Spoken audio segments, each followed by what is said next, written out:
presidência. O depoente está à sua disposição. Agradeço, Vossa Excelência, senhor presidente.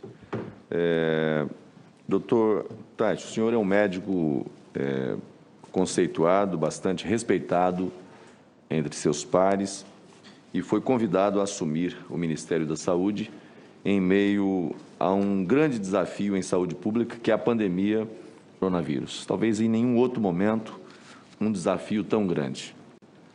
Sabemos que não é fácil tomar uma decisão como essa, de deixar uma carreira exitosa no setor privado para assumir um cargo de ministro da Saúde, sobretudo num momento tão delicado. Assim, mesmo diante dessa situação, mesmo conduzido a pasta da saúde por um curto intervalo de tempo, eu quero lhe parabenizar pela disposição em colaborar com o povo brasileiro. O site UOL, em 7/5/2020, noticia que Vossa Senhoria, abre aspas, conduziu reuniões com governadores e representantes das secretarias de saúde estaduais e municipais e que repassou 5,3 bilhões de reais, fecha aspas, com a finalidade de que, abre aspas, os estados e municípios estruturassem seus próprios planos de contingência, fecha aspas. Assim, ministro, levando em conta que esta CPI também tem como objetivo investigar a correta aplicação de recursos federais pelos entes subnacionais, indago em qual contexto se deu esse repasse de verba federal, qual foi o instrumento de transferência de recursos e no que foram aplicados tais valores pelos estados e municípios para estruturar seus planos de contingência. Esse plano de contingência estadual e municipal utilizou recursos federais para a compra de equipamentos de proteção individual, de oxigênio medicinal, de equipamentos de terapia intensiva e ainda para a contratação de profissionais de saúde? Senador, eu fiz o repasse de verbas parlamentares, mas eu não tenho como, não existe como, a gente não tem um retorno assim, detalhado sobre o uso do recurso. Eu não tenho esse dado da utilização dos recursos. Quer dizer, ele foi repassado a partir de verba parlamentar e ele foi usado de acordo com, acredito eu, da melhor forma possível. Esses 5,3 bilhões fariam parte das emendas parlamentares ou eram recursos do próprio Ministério voltados ao enfrentamento da pandemia? Eu acredito que voltados ao enfrentamento da pandemia. Ok, então é um convênio do próprio Ministério. O que eu tenho aqui os documentos da transferência das portarias que foram liberadas. Eu tenho aqui, mas acho que da portaria é uma liberação voltada para o enfrentamento, na minha opinião, pelo que eu entendi. Mas eram recursos destinados objetivamente para a estruturação da rede de atenção à saúde nos estados e municípios. A rede de atenção já tinha acontecido um repasse anterior e esse repasse, ele seria para ajudar na estruturação do atendimento à Covid. Pelo que isso aí foi o que eu entendi. Que na hora que eu fiz era isso que eu entendi. Nesse momento, a impressão, quando Vossa Excelência assume o Ministério da Saúde, qual a impressão que Vossa Excelência teve com relação ao papel do governo federal, ao papel do Ministério da Saúde no enfrentamento à pandemia? Ele tinha um papel de coordenação, de formulação de políticas públicas, ou ele era mais um financiador da ação lá na ponta, nos estados e municípios? Aí eu vou lhe dar a minha posição também pessoal, né? O que eu encontrei, a minha opinião, é que, como eu falei antes, a gente tinha uma relação tripartite, mas sem uma condição de liderança e coordenação do Ministério naquele momento. E, como eu falei também, isso me parece uma situação que aconteceu de como o sistema se ajustou. Que isso era a realidade do momento. Eu acredito que numa situação em que você precisa de liderança e coordenação, esse papel deve ser exercido pelo Ministério. Mas isso é uma coisa que você não consegue construir da noite para o dia. Você precisa construir isso trabalhando junto com as outras partes. Inclusive, eu achava que devia ter, não só devia ter também atuação na saúde suplementar, devia ter alguma interação. Por isso, a iniciativa privada que contribuiu, no meu período, eu conversei com o pessoal do Todos pela Saúde. Então, eu vejo realmente o Ministério com a grande liderança, mas eu acho que isso tem que ser construído, porque o sistema hoje não foi desenhado ao longo dos últimos anos de governos nesse sentido, entendeu? Ok. Essa visão que Vossa Excelência traz, essa constatação, na verdade, ela, em parte, se deve à decisão que o Supremo Tribunal Federal tomou à época, determinando aos estados e municípios, né, a linha de frente no enfrentamento e, em razão também do modelo do SUS, nesse modelo tripartite, que embora seja fundamental para a universalização do acesso à saúde, mas que tira, de certa forma, de certa medida, esse papel de liderança ou esse papel de comando centralizado? Da forma como a gente trabalha hoje o sistema tripartite, isso pelo que eu pude perceber, quer dizer, existe uma divisão de responsabilidades e tarefas e ações. A decisão do Supremo Tribunal Federal, ela trabalha que existe uma autonomia de estados e municípios, mas isso aí, acho que a gente nunca, em situações como essa, você precisa de muita cooperação e coordenação. Então, eu acho que isso aí não desfaz o sistema tripartite e não desfaz a necessidade de uma cooperação entre as partes. E acho que dos aprendizados que a gente tem com a Covid é a necessidade de você realmente resgatar uma posição clara de liderança e coordenação do Ministério.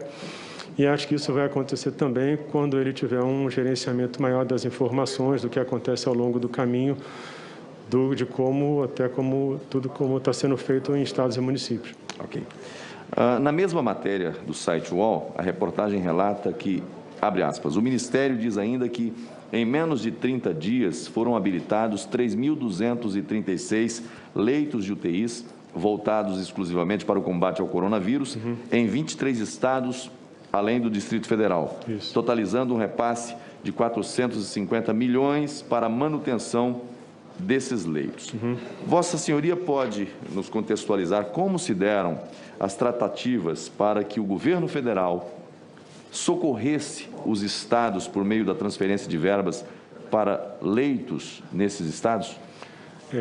Esse repasse foi feito pela SAES e a orientação que eu dei é que a gente fosse liberando a habilitação e a verba de acordo com os leitos estarem realmente disponíveis para uso e com as necessidades de cada cidade. Basicamente, a orientação foi essa. Essa estruturação nos estados passou justamente por esse auxílio do governo. O que eu coloquei para a SAES é que a gente teria que avaliar as necessidades das cidades, dos estados e municípios, e que a gente teria que avaliar, liberar para o começo da operação dos leitos. Ok. Ministro, eu queria fazer algumas perguntas objetivas, até para que não pairem dúvidas com relação a alguns atos da Administração Pública Federal por parte desta Comissão Parlamentar de Inquérito. O que nos interessa aqui é a verdade, nada mais do que a verdade, esteja ela onde estiver, e doa a quem doer. O presidente Bolsonaro, em algum momento, lhe deu ordem direta para instituir o uso de cloroquina? Não. O presidente não deu ordem a Vossa Excelência? Ordem direta, não. Vou reformular a pergunta. Vossa Excelência recebia ordens de outros ministros? Para liberar cloroquina? Não. Vossa Excelência não recebia a ordem de outros ministros e sobre esse assunto? Não. Sobre liberação de cloroquina também não recebeu ordem de outros ministros? Não. Outra questão. Quem no mundo primeiro defendeu o uso da cloroquina para tratamento de Covid, ministro? Bom, no conhecimento que eu tenho, o primeiro estudo que criou uma esperança grande foi um estudo in vitro. Depois teve um estudo francês que caiu. O que acontece? A maioria dos estudos in vitro, quando você evolui para o estudo em humano, aquilo não se repete, né? Naquele momento, criou-se uma grande esperança. Então, acho que naquele momento criou-se uma grande expectativa em relação à cloroquina. Isso é o que eu me lembro em relação ao começo da cloroquina. Mas Vossa Excelência tem conhecimento de países que fizeram, ainda que nessa fase de estudos, certificações, comprovações, que fizeram uso do medicamento? Sobre outros países, eu não tenho essa informação detalhada, senador. Eu sei que você teve, por exemplo, nos Estados Unidos, você teve uma autorização temporária que depois foi retirada, mas saber exatamente o que estava acontecendo nos diferentes países, eu não sei. E, para ser honesto com o senhor, a minha decisão independeria do que aconteceria em outros países. Eu tenho claro, não é isso que estou indagando a Vossa Excelência. Entendi. Não, só para deixar claro para o senhor por que eu estou colocando essa resposta em relação a outros países. Ok. Indago a Vossa Excelência, na linha do que já foi instado a falar há poucos minutos, com relação ao papel do médico e à autonomia da relação médico-paciente. Os médicos que recomendam o uso de cloroquina, que recomendaram ou que recomendam, cometem crime ou falta ética?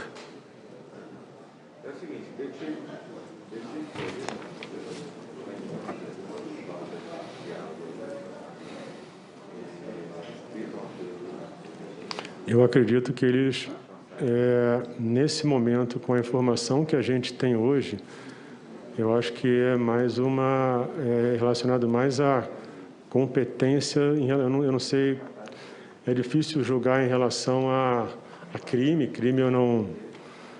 eu não sei dar uma posição sobre isso. Em relação à parte ética, eu acho que essas pessoas acreditam no que elas estão fazendo, mas a minha impressão é que essa prescrição é inadequada.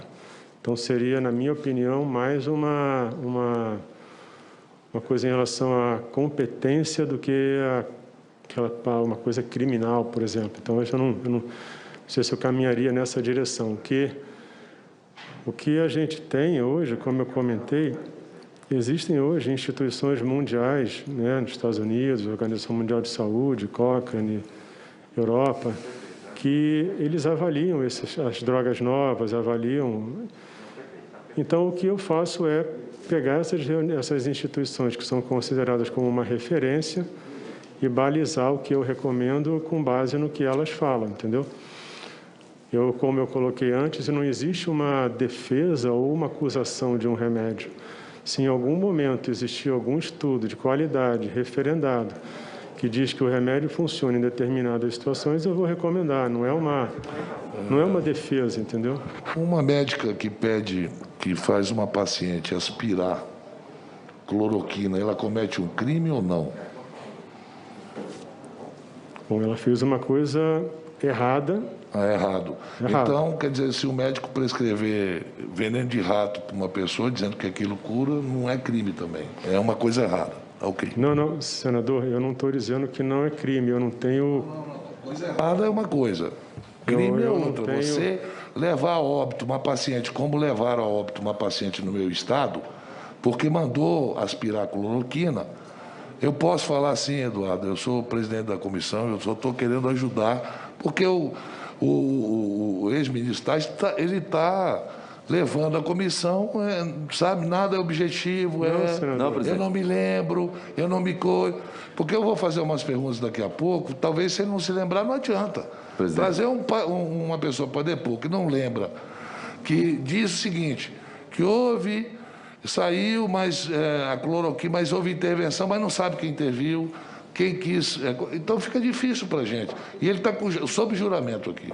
Eu estou querendo, não vou questionar a cloroquina, só estou querendo entender o posicionamento médico em relação à prescrição errada de um medicamento. Eu não estou questionando, não estou entrando no mérito da cloroquina. 15 segundos. Senador, eu Senhor presidente, apenas... Deixa eu preciso responder. Só para eu vou... depois a gente vai ter o momento. Assim, apenas para... o que eu estou... A narrativa que está sendo buscada aqui é porque há um esforço de narrativa para criminalizar. A cloroquina.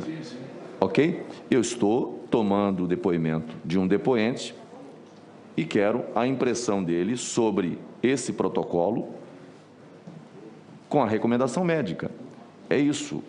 Não se trata aqui de se Vossa Excelência determinou o uso, não determinou o uso. É apenas com relação ao exercício da profissão. E com relação ao uso do medicamento, é uma coisa. A prescrição de um medicamento, sabidamente, veneno ou animal, é outra coisa.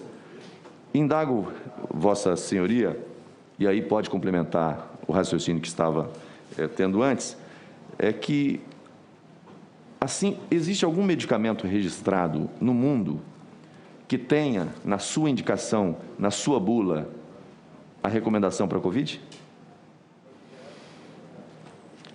No mundo que eu saiba, tem o Remdesivir e tem agora os anticorpos monoclonais, né? São para a Covid? Eles são usados para a Covid. Já tem registro no Brasil? A gente já tem autorização de uso do Remdesivir. E, obviamente, medicamentos como o corticoide, que hoje já existem, já são usados. Mas esses medicamentos são para a Covid? Eles são usados para o Remdesivir está sendo indicado para o Covid e o corticoide ele é usado para muitas coisas, inclusive para a Covid.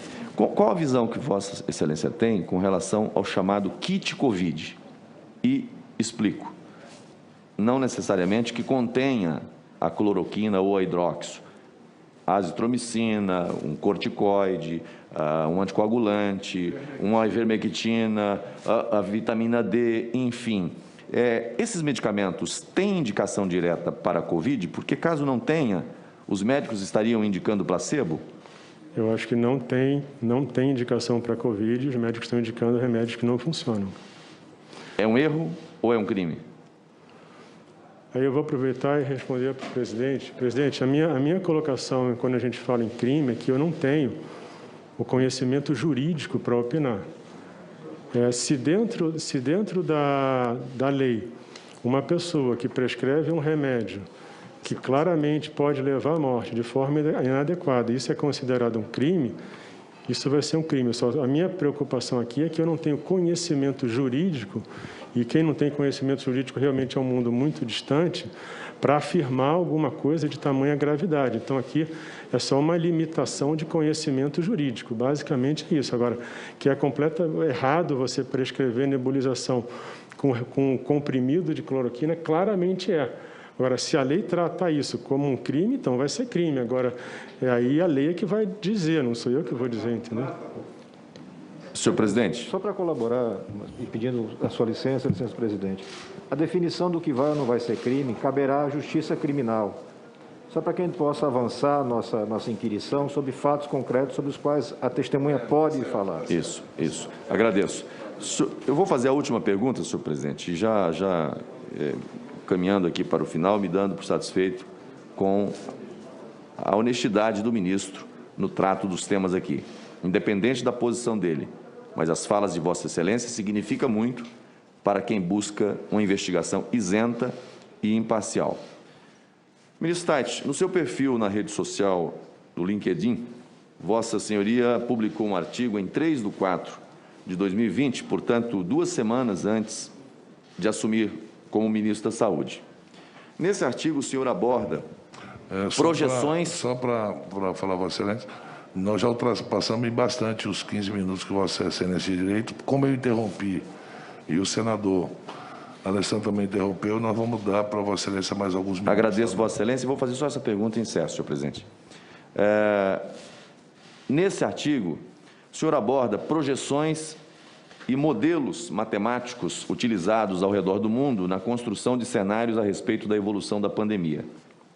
Em determinado trecho, a respeito das incertezas associadas a essas estimativas, Vossa Senhoria afirma, abre aspas, as projeções que são feitas tomando por base modelos matemáticos alimentados com premissas incorretas causam grandes problemas.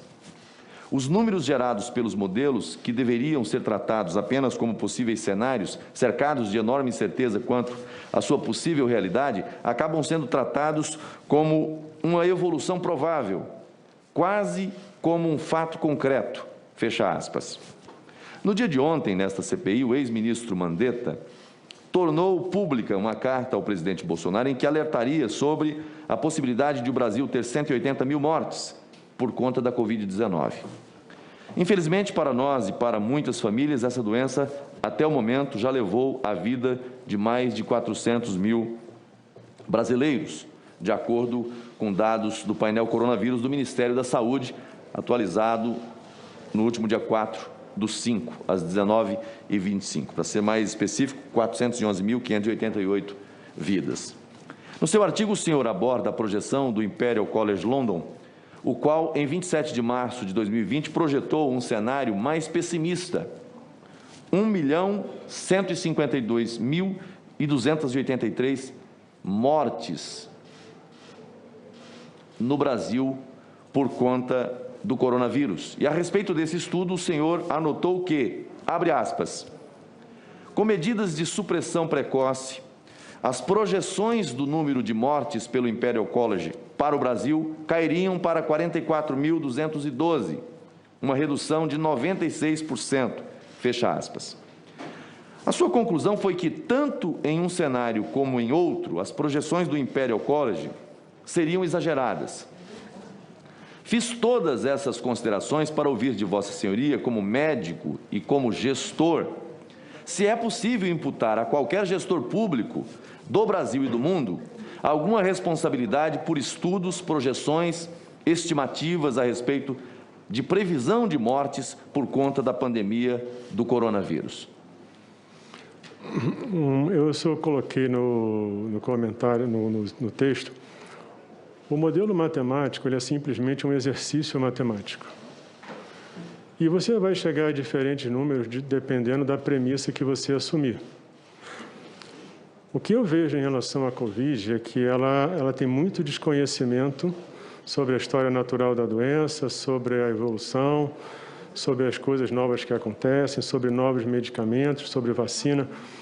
Então, essas variáveis, elas não sendo computadas de forma adequada, você pode chegar a números que são simplesmente um exercício. Então, o que eu vejo, o modelo matemático, ele pode te dar, ele pode tentar te ajudar a enxergar, mas, na minha opinião, você não tem que usar o modelo matemático para gerir, porque você tem que assumir que você tem que mapear todos os cenários possíveis e você agindo da forma correta hoje, é a única chance que você tem de trabalhar melhor o futuro. Então, eu não me basearia em modelos matemáticos. Eu acho que a gente tem que basear em informação de qualidade, mas não em exercício matemático. E, realmente, o que eu falei é o seguinte, um exercício matemático, um modelo, ele acaba criando uma realidade, um parâmetro que é tratado como fato, quando, na verdade, ele não é. Então, essa é a minha opinião sobre o modelo matemático. Eu acho que ele é usado muito, mas eu, como gestor, não usaria um modelo matemático como uma certeza do futuro. Agradeço, Vossa Excelência.